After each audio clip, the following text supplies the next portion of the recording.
श्रीगुरुभ्यो नमः। श्रीमदानन्दतीर्थभगवत्पादाचार्यगुरुभ्यो नमः। सृष्टिस्थित्यप्ययेहा निहति दृशितमो बन्ध मोक्षाश्च यस्मात् अस्य श्री ब्रह्मरुद्रप्रभृति सुरनरद्वीषशत्रुवात्मकस्य विष्णोर्व्यस्ताः समस्ताः सकलगुणनिधिः सर्वदोषो व्यपेतः पूर्णानन्दाव्ययो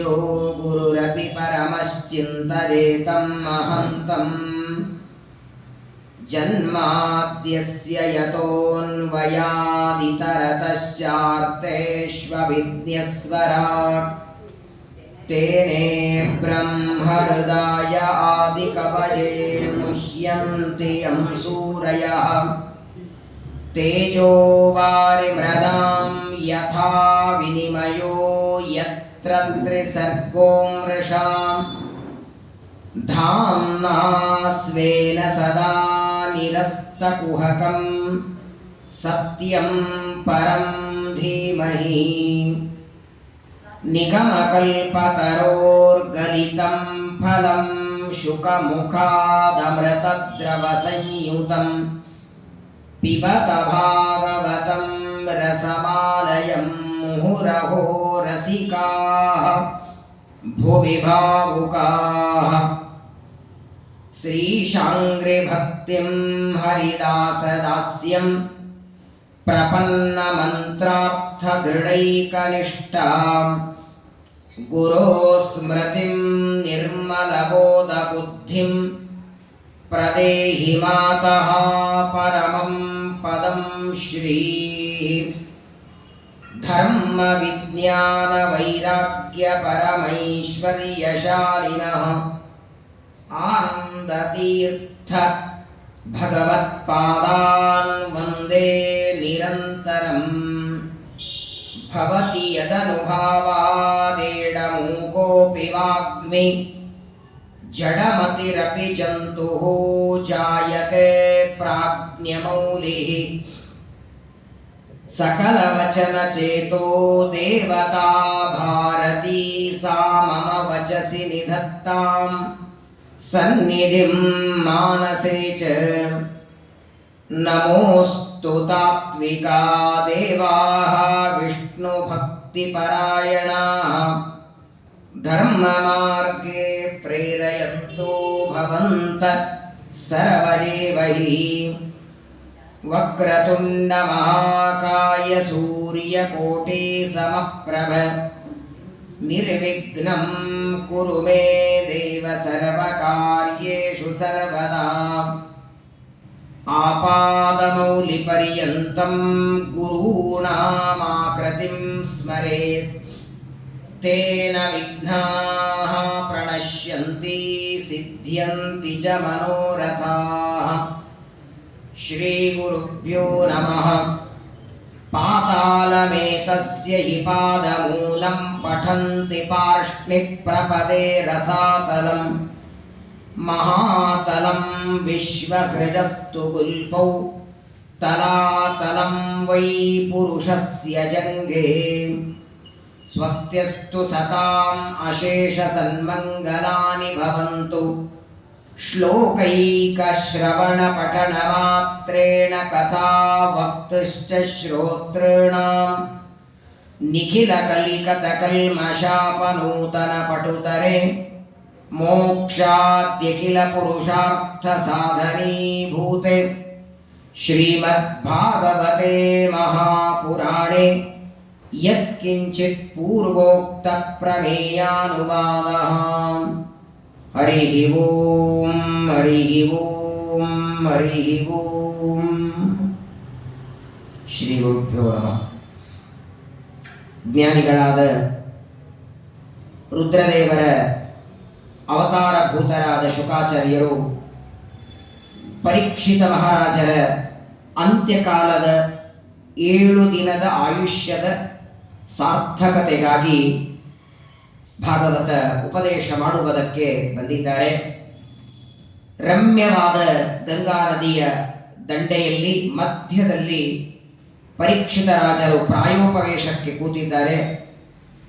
ಮರಣಕಾಲ ಸಮೀಪಕ್ಕೆ ಬಂದಾಗ ಮಾಡಬೇಕಾದ ಕರ್ತವ್ಯಗಳೇನು? ಯಾವ ವ್ಯಕ್ತಿಗೆ ತನ್ನ ಆಯುಷ್ಯದ ಕೊನೆ ದಿನಗಳು, ಅದು ಒಂದು ದಿನ ಮೊದಲಾಗಲಿ, ಒಂದು ವಾರ ಆಗಲಿ, ತಿಂಗಳಾಗಲಿ, ಒಂದು ಗಂಟೆಯಾಗಲಿ, ಎಷ್ಟು ಹೊತ್ತು ಆಯುಷ್ಯ ಅರ್ಥಾತ್ ತನ್ನ ಮರಣದ ವಾರ್ತೆ ಮೊದಲು ಗೊತ್ತಾಗತ್ತೋ ಆ ಸಂದರ್ಭದಲ್ಲಿ ಮಾಡಬೇಕಾದ ಕರ್ತವ್ಯಗಳೇನು ಅಂತ ಪರೀಕ್ಷಿತರು ಪ್ರಶ್ನೆಯನ್ನ ಕೇಳ್ತಾ ಇದೆ. ಯಾಕಂದ್ರೆ ಆ ಕಾಲಕ್ಕೆ ಬಹಳ ಪ್ರಾಶಸ್ತ್ಯ ಇದೆ. ದೇಹದಲ್ಲಿ ಶಕ್ತಿ ಇರುವಾಗ 100 ಬಾರಿ ತೀರ್ಥಯಾತ್ರೆ, ಬೇಕಾದಷ್ಟು ದಾನ ಧರ್ಮ ಮಾಡ್ತೇವೆ. ಆದರೆ ಮರಣದ ಸೂಚನೆಯಾದ ಮೇಲೆ, ಮುನ್ಸೂಚನೆ, ಇನ್ನೊಂದು ಗಂಟೆ, ಇನ್ನೊಂದು ದಿನವೋ, 1-2 ದಿನವೋ ಬದುಕ್ತಾನೆ ಅಂತ ಗೊತ್ತಾದ ಮೇಲೆ ಆಗ ಮಾಡಬೇಕಾದ ಕರ್ತವ್ಯಗಳು ಬಹಳ ಮಹತ್ವದ್ದು. ಅದನ್ನ ಶುಕಾಚಾರ್ಯರು ಪರೀಕ್ಷಿತನಿಗೆ ನಿರೂಪಣೆ ಮಾಡ್ತಾರೆ. ಮರಣಕಾಲ ಸಮೀಪಕ್ಕೆ ಬಂತು, ಮೊದಲು ಮನಸ್ಸಿನ ನಿಗ್ರಹ ಬರಬೇಕು, ಮನಸ್ಸಿನ ಸ್ಥಿರತೆ ಬರಬೇಕು. ಚಂಚಲಂ ಹಿ ಮನಃಕೃಷ್ಣ ಪ್ರಮಾಥಿ ಬಲವದೃಢಂ. ಸಾಕ್ಷಾತ್ ಇಂದ್ರದೇವರ ಅವತಾರ ಅರ್ಜುನನೇ ಹೇಳ್ತಾನೆ, ಮನಸ್ಸಿನ ಏಕಾಗ್ರತೆ, ಮನಸ್ಸಿನ ನಿಗ್ರಹ ಮಾಡೋದು ತುಂಬಾ ಕಷ್ಟ ಅಂತ. ಚಂಚಲ, ಜೋರಾಗಿ ಫ್ಯಾನ್ ಹಾಕಿದ್ರೆ ಗಾಳಿ ಬರುತ್ತೆ, ಆ ಗಾಳಿಯನ್ನ ಒಂದು ಕವರಲ್ಲಿ, ಒಂದು ಚೀಲಲ್ಲಿ ತುಂಬಿಕೊಂಡು ಮನೆಗೆ ಹೋಗ್ತೇನೆ ಅಂದ್ರೆ ಸಾಧ್ಯ ಇಲ್ಲ. ಗಾಳಿಯನ್ನ ಒಂದು ಕಡೆಗೆ ಕಟ್ಟಿ ಹಾಕೋದು ಹೇಗೆ ಅಸಾಧ್ಯವೋ ಹಾಗ ಸಾಧ್ಯವಾದದ್ದು ಮನಸ್ಸು. ಎಷ್ಟು ಚಂಚಲ ಅಂದ್ರೆ ಒಂದು ಕ್ಷಣ ಒಂದು ಕಡೆಗೆ ನಿಲ್ಲೋದಿಲ್ಲ, ಗಾಳಿಯಂತೆ ಹಾರಾಡ್ತಿರ್ತದೆ. ಯಾವುದೋ ರೂಪ ನೋಡಬೇಕು ಅಂತ ಕಣ್ಣು ಒಂದು ಕಡೆ ಎಳಿತದೆ, ಎಲ್ಲೋ ಹಾಡ ಇದೆ ಕೇಳೋಣ ಅಂತ ಕಿವಿ ಇನ್ನೊಂದು ಕಡೆ ಎಳಿತದೆ, ಇನ್ನೆಲ್ಲೋ ವಾಸನೆ ಬರುತ್ತೆ ಮೂಗು ಮತ್ತೊಂದು ಕಡೆಗೆ. ಒಬ್ಬ ಜೀವನಿಗೆ 10 ಇಂದ್ರಿಯಗಳು 10 ಕಡೆಗೆ ಎಳಿತವೆ. ಏನ್ ಮಾಡಬೇಕಿವನು? ಎಷ್ಟು ನೋಡಿದರೂ ತೃಪ್ತಿ ಕಣ್ಣಿಗಿಲ್ಲ, ಎಷ್ಟು ಹರಟೆ ಕೇಳಿದರೂ ತೃಪ್ತಿ ಕಿವಿಗಿಲ್ಲ, ಎಷ್ಟು ಓಡಾಡಿದರೂ ಕಾಲುಗಳಿಗೆ ತೃಪ್ತಿ ಇಲ್ಲ. ಇಂದ್ರಿಯಗಳಿಗೆ ವಿಷಯಗಳ ಭೋಗ ಮಾಡಿ ಮಾಡಿ ಸಾಕು ಅಂತ ಅನಿಸ್ತಾನೆ ಇಲ್ಲ. ಹವಿಷ ಕೃಷ್ಣವರ್ತ್ಮೇವ ಭೂಯೇವಾಭಿವರ್ಧತೆ. ದಗದಗ ಉರಿಯುವ ಬೆಂಕಿಯಲ್ಲಿ ತುಪ್ಪ ಹಾಕಿದರೆ ಶಾಂತ ಆಗೋದಿಲ್ಲ, ಇನ್ನಷ್ಟು ಬೆಳೆಯುತ್ತೆ. ಹಾಗೆ ಎಲ್ಲಿಯವರೆಗೆ ಇಂದ್ರಿಯಗಳ ಭೋಗ ಮಾಡೋದು, ಎಲ್ಲಿಯವರೆಗೆ ಮನಸ್ಸಿನ ಏಕಾಗ್ರತೆ ಬರೋದಿಲ್ಲ, ಅಲ್ಲಿಯವರೆಗೆ ನಮ್ಮ ಉದ್ಧಾರ ಇಲ್ಲ ಅಂತಾರೆ ಶುಕಾಚಾರ್ಯರು. ಇದು ಬಹಳ ಮಹತ್ವದ. ಜ್ಞಾನಿಯಾದವನಿಗೆ ಅಂತ್ಯಕಾಲದಲ್ಲಿ ಮಾಡಲೇಬೇಕಾದ ದೊಡ್ಡದಾದಂತಹ ಒಂದು ಚಿಂತನ, ಅದು ಭಗವಂತನ ರೂಪಗಳ ಧ್ಯಾನವನ್ನ ಮಾಡಬೇಕಂತಾರೆ. ಏಕಾಂತದಲ್ಲಿ ಗೋಮಯದಿಂದ ಮಂಡಲ ಮಾಡಿ, ಆಸನದ ಮೇಲೆ ಕೂತ್ಕೊಂಡು ಪ್ರಾಣಾಯಾಮವನ್ನ ಮಾಡಿ, ತನ್ನ ಹೃದಯದಲ್ಲಿ ಇರುವ ಭಗವಂತನ ರೂಪ, ಅದನ್ನೇ ಬಿಂಬ ರೂಪ ಅಂತ ಕರೆಯೋದು. ಎಲ್ಲ ಜೀವರಾಶಿಗಳ ಹೃದಯದಲ್ಲಿ ಪರಮಾತ್ಮ ಇದ್ದಾನೆ. ಎಷ್ಟಿದ್ದಾನೆ? ಪ್ರಾದೇಶ ಮಾತ್ರ. ಎಲ್ಲ ಜೀವರಾಶಿಗಳ ಹೃದಯದಲ್ಲಿ ಜೀವನ ಹೆಬ್ಬಟ್ಟಿನಟ್ಟು ಇದಲ್ಲ, ಇದು ಶರೀರದ ಹೆಬ್ಬಟ್ಟು, ಸ್ಥೂಲ ದೇಹದ ಹೆಬ್ಬಟ್ಟಿದು. ಕುದುರೆಯ ಬಾಲದ ಕೊನೆ ಭಾಗವನ್ನ 100 ಹೋಳು ಮಾಡಿ, ಅದರಲ್ಲಿ ಎಷ್ಟು ಉಳಿಯುತ್ತೋ ಅದರಲ್ಲಿ ಮತ್ತೆ 100 ಹೋಳು ಮಾಡಿ, ಅದೆಷ್ಟು ಉಳಿಯುತ್ತೋ ಅಷ್ಟು ಸೂಕ್ಷ್ಮನಾಗಿ ಜೀವ ಇದ್ದಾನೆ. ಆ ಜೀವನ ಹೆಬ್ಬಟ್ಟು ಎಷ್ಟಿದೆಯೋ ಅಷ್ಟು ಗಾತ್ರದಿಂದ ನಮ್ಮೆಲ್ಲರ ಹೃದಯದಲ್ಲಿ ಪರಮಾತ್ಮ ಇದ್ದಾನೆ. 8 ದಳದ ಕಮಲ, ಕಮಲದ ಮಧ್ಯದಲ್ಲಿ ವಾಯುದೇವರು, ವಾಯುದೇವರ ಹೆಗಲಲ್ಲಿ ಭಗವಂತ ಕೂತಿದ್ದಾನೆ, ವಾಯುದೇವರ ಪಾದದ ಹತ್ತಿರ ಜೀವ. ಆ ವಾಯುದೇವರು ಹಂಸ ಮಂತ್ರವನ್ನ ಜಪ ಮಾಡುತ್ತಾ ಪ್ರತಿನಿತ್ಯದಲ್ಲಿ 21,600 ಮಂತ್ರಗಳನ್ನ ಜಪ ಮಾಡ್ತಾ ಈ ವ್ಯಕ್ತಿಯ ಆಯುಷ್ಯದ ಅಭಿವೃದ್ಧಿಗೆ ಕಾರಣರಾಗಿ ಒಳಗಿದ್ದಾರೆ. ಏನು ವಿಚಿತ್ರ ದೇವರ ವ್ಯಾಪಾರ! ಅತ್ಯಂತ ಸೂಕ್ಷ್ಮ ಅಣೋರಣೀಯಾಂ ಮಹತೋ ಮಹೀಯಾನ್ ಆತ್ಮ ಗುಹಾಯಾಂ ನಿಹಿತೋಸ್ಯ ಜಂತೋ. ವೇದ ಹೇಳುತ್ತೆ, ಪ್ರಪಂಚದೊಳಗೆ ಅತ್ಯಂತ ಚಿಕ್ಕದಾದ, ಕಣ್ಣಿಗೂ ಕಾಣದೇ ಇರುವ ಮಣ್ಣಿನ ಕಣ, ಅದಕ್ಕೂ ಚಿಕ್ಕದಾದ ಭಗವಂತನ ರೂಪ ಇದೆ. ತಿಳಿಯದೋ ನಿನ್ನಾಟ. ಅವನು ಮಾಡುವ ವ್ಯಾಪಾರ, ದೇವರು ಮಾಡುವ ಕಾರ್ಯಗಳು ಯಾವ ಪದಾರ್ಥದಲ್ಲಿದ್ದು ಏನ ಕಾರ್ಯ ದೇವರು ಮಾಡ್ತಾನೆ ಗೊತ್ತಿಲ್ಲ. ಎಲೆಯಲ್ಲಿ, ಹೂವಿನಲ್ಲಿ, ಹಣ್ಣಿನಲ್ಲಿ, ಹಾಲಿನಲ್ಲಿ, ಮೊಸರಿನಲ್ಲಿ ಎಲ್ಲ ಪದಾರ್ಥದ ಒಳಗೆ ತನ್ನ ಒಂದೊಂದು ರೂಪವನ್ನು ಇಟ್ಟು ಆ ರೂಪದಿಂದ ಪದಾರ್ಥಗಳಿಗೆ ಒಂದು ಶಕ್ತಿಯನ್ನು ದೇವರು ಕೊಡ್ತಾನೆ. ಅದನ್ನು ಮರಣಕಾಲದಲ್ಲಿ ಚಿಂತನ ಮಾಡುವಂತಾರೆ. ವಿಶೇಷವಾಗಿ ಎಲ್ಲ ಜೀವರಾಶಿಗಳು ದೇಹ ಬಿಡುವಾಗ ನೋಡಿ, ಮರಣ ಅನ್ನೋದು ಇದು ಮೇಲೆ ಇರುವ ಒಂದು ದೇಹಕ್ಕೆ ಮಾತ್ರ ಬರೋದು, ಸ್ಥೂಲ ದೇಹ ಮಾತ್ರ ಬಿಡ್ತೇವೆ ನಾವು. ಬಹಳ ಜನ ತಪ್ಪಿಕೊಂಡಿದ್ದಾರೆ. ಮರಣ ಕೊಡುವವರು ಯಮದೇವರು ಅಂತ. ಮರಣ ಕೊಡುವ ದೇವತೆ ಯಮದೇವರಲ್ಲ. ಯಮದೇವರು ನಮ್ಮ ಪುಣ್ಯ ಪಾಪಗಳಿಗೆ ಶಿಕ್ಷೆ ಕೊಡೋರು. ಹಾಗಾದರೆ ಮರಣ ಕೊಡೋದಕ್ಕೆ ಮೃತ್ಯುವೆಂಬ ದೇವತೆ ಪ್ರತ್ಯೇಕ ಇದ್ದಾನೆ. ವಾದಿರಾಜರ ಶೋಭಾನ ಪದ್ಯದಲ್ಲಿ ಎರಡು ಬೇರೆ ಹೇಳ್ತಾರೆ. ಧರ್ಮ ಉಂಟು ಒಬ್ಬನಲ್ಲಿ, ಅಮ್ಮಮ್ಮ ಹೆಸರಿಗೆ ತಕ್ಕ ಗುಣ ಇಲ್ಲ. ಜೀವನ ಕೊಂದೊಬ್ಬ ಕುಲಗೇಡಿ ಎನಿಸಿದ, ಶಿವನಿಂದ ಒಬ್ಬ ಬಯಲಾದ. ಮರಣ ಕೊಡುವ ದೇವತೆ ಅವನು ಮೃತ್ಯು ದೇವತೆ, ಅವಳು ಹೆಣ್ಮಗಳವಳು. ಮೃತ್ಯು ದೇವತೆ ಹೆಣ್ಣು ದೇವತೆಯವಳು. ಅವಳ ಕೆಲಸ ಮರಣ ಕೊಡೋದು. ಜೀವರಾಶಿಗಳನ್ನ ದೇಹದಿಂದ ಬಿಡುಗಡೆ, ಮರಣ. ಸತ್ತ ಮೇಲೆ ಅವರವರ ಪುಣ್ಯ ಪಾಪಗಳಿಗೆ ಭೋಗ ಕೊಡುವ ಕೆಲಸ ಯಮದೇವರು ಮಾಡ್ತಾರೆ. ಅವರಿಬ್ಬರು ಬೇರೆ. ಈ ಮೃತ್ಯು ದೇವತೆ ಒಂದು ಬಾರಿ ಪರಮಾತ್ಮನ ಹತ್ರ ಹೋಗಿದ್ಲಂತೆ. ಎಲ್ಲ ಜೀವರಾಶಿಗಳ ಆಯುಷ್ಯ ಮುಗಿದ ಮೇಲೆ ನಾನು ಅವರನ್ನು ಆವರಿಸ್ತೇನೆ, ಅವರಲ್ಲಿ ನಾನು ಪ್ರವೇಶ ಮಾಡ್ತೇನೆ, ಆಗ ಅವರ ಮರಣವಾಗತ್ತೆ. ಆದರೆ ಎಲ್ಲರಿಗೂ ಬೇಡಾದವಳು ನಾನು. ಯಾರು ಬೇಕಂತಾರೆ ಹೇಳಿ? ಪ್ರಪಂಚದೊಳಗೆ ಎಂಥ ದರಿದ್ರನಿದ್ರು ಸಾಯೋದಕ್ಕೆ ಇಷ್ಟಪಡೋದಿಲ್ಲ.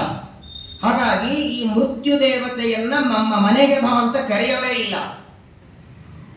ಎಲ್ಲರೂ ನನ್ನನ್ನು ದೂರ ಮಾಡ್ತಾರೆ, ಯಾರು ನನ್ನ ಜೊತೆ ಮಾತಾಡೋದಿಲ್ಲ. ಅಷ್ಟೇ ಅಲ್ಲ, ಎಲ್ಲರ ಮರಣಕ್ಕೆ ನಾನೇ ಕಾರಣ ಅಂತ ಇವರೆಲ್ಲ ನನ್ನ ಮೇಲೆ ದ್ವೇಷ ಮಾಡ್ತಾರೆ. ಹಾಗಾಗದೇ ಇದ್ದಾಗ ಏನಾದರೂ ವರ ಕೊಡುವಂತ ಮೃತ್ಯು ದೇವತೆ ಪರಮಾತ್ಮನನ್ನ ಬೇಡಿಕೊಂಡಾಗ ದೇವರಂತಾನೆ, ಇದಕ್ಕೆ ಒಂದೇ ವರ, ಯಾವುದೇ ಜೀವರಾಶಿಗಳು ಸಾಯೋದಕ್ಕೂ ನೀನೇ ಕಾರಣ. ಆದರೆ ಅವರೆಲ್ಲ ಹೇಳೋದು ನಿನ್ನ ಹೆಸರು ಹೇಳೋದಿಲ್ಲ. ಯಾರು ನಿನ್ನ ಹೆಸರು ಹೇಳದೇ ಇದ್ದ ಹಾಗೆ ನೀನೇ ಎಲ್ಲರಿಗೆ ಮರಣ ಕೊಡುವ ದೇವತೆಯಾದರೂ ನಿನ್ನನ್ನ ಯಾರು ಅಪಪ್ರಚಾರ ಮಾಡದೇ ಇದ್ದ ಹಾಗೆ ನಾನು ಮಾಡ್ತೇನೆ ಅಂತ ಬ್ರಹ್ಮದೇವರು ಒಂದು ವರ ಕೊಡ್ತಾರೆ. ಹಾಗಾಗಿ ನೋಡಿ, ಒಬ್ಬ ವ್ಯಕ್ತಿ ಮರಣ ಹೊಂದಿದರೆ ಅವರ ಸಾಯೋದಕ್ಕೆ ಏನೋ ಒಂದು ರೋಗ ಕಾರಣವೋ, ಯಾವುದೋ ಆಕ್ಸಿಡೆಂಟ್ ಕಾರಣವೋ, ಯಾವುದೋ ನದಿಯಲ್ಲಿ ಬಿದ್ದ, ಇನ್ನೇನೋ ಆಯಿತು, ಹಾಸಿಗೆ ಹಿಡಿದಿದ್ರು, ಕೊನೆಗೆ ಗಂಜಿ ಕುಡಿತಿದ್ರು, ಯಾವುದೋ ಒಂದು ರೋಗವನ್ನ ನಿಮಿತ್ತ ಮಾಡಿ ಪ್ರಾಣವನ್ನ ಹರಣ ಮಾಡ್ತಾನೆ. ರೋಗದಿಂದ ಸತ್ತ ಅಂತಾರೆ ಹೊರತು ಮೃತ್ಯು ದೇವತೆ ಬಂದು ಕರ್ಕೊಂಡು ಹೋದ್ಲು ಅಂತ ತುಂಬ ವ್ಯವಹಾರದಲ್ಲಿ ಕಡಿಮೆ.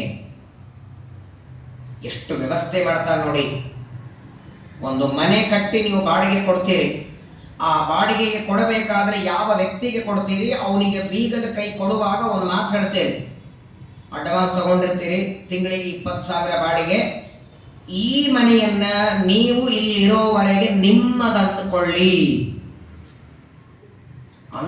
ಅಷ್ಟೇ. ನಿಮ್ಮ ಹೆಸರಲ್ಲೇನು ಮಾಡೋದಿಲ್ಲ, ಹೆಸರೇನು ಮಾಡೋದಿಲ್ಲ.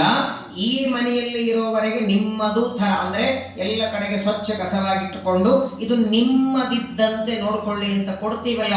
ಹಾಗೆ ಈ ಪಾಂಚಭೌತಿಕ ಶರೀರ ಕೊಡುವಾಗಲೂ ದೇವರಂದ ಇದು ನಿನ್ನದು ಅಂತ ಅನ್ಕೋ ಅಂದ. ನಾವು ಅನ್ಕೊಳ್ಳಿಲ್ಲ, ನಂದೇ ಅನ್ಕೊಂಡಿವಿ.